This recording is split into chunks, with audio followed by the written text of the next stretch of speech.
ሰላም ተመልካቾች እንደምን አላችሁ እንደምን ቆያችሁ በዚህ ቪዲዮም አንድ ጥያቄ አብረን እንሰራለን እንደምታውቁት በዚህ ቻናሌ የ12ኛ ክፍል የዩኒቨርሲቲ መግቢያ ፈተናዎችን በተለይም ማትማቲክስ አፕቲቲዩድ እና ፊዚክስን እየሰራው ለቃለሁ ሌሎችንም ጊዜ ካለኝና ከተረዳዋቸው እየሰራው የመለቅ ሲሆን እናንተም ቪዲዮውን አይታችሁ መጨረሻ ላይ ማንኛውም ሐሳብ አስተያየት ማስተካከል ያለብኝ ነገሮች መጠቆም ትችላላችሁ So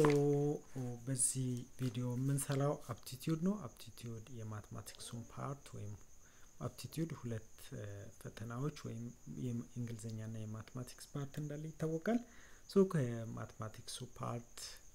እየሰራን እንገኛለን 37ኛ ላይ in which quadrant does the terminal side of angle negative 710 degree belongs ምን ያለን ነው ኔጌቲቭ 710 ዲግሪ በየትኛው ኳድራንት ላይ ነው የሚያልፈው ኦኬ ሶ ኔጌቲቭ 710 የትኛው ኳድራንት ላይ እንደሚያልፍ ለማወቅ ለምሳሌ ኤክስ ዋይ ኮኦርዲኔት እንደዚህ ብንስል ሁሌም ኔጌቲቭ ከሆነ ክሎክዋይዝ ነው የምንዞረው ፖዚቲቭ ከሆነ ደግሞ ካውንተር ክሎክዋይዝ ማለት ነው ሶ ኔጌቲቭ 710 የት ጋር ሊያልፍ እንደሚችል ለማወቅ መነሻችንን አሁን ተርሚናል ሳይዱን ነው የምንፈልገው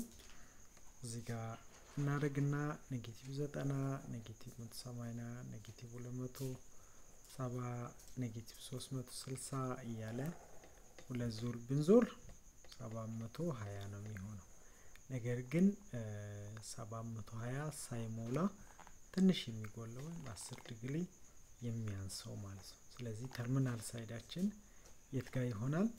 ፈርስት ኳድራንት ማለት ነው ይሄ የመጀመሪያው ኳድራንት ይባላል ይሄኛው ደግሞ ሁለተኛ ኳድራንት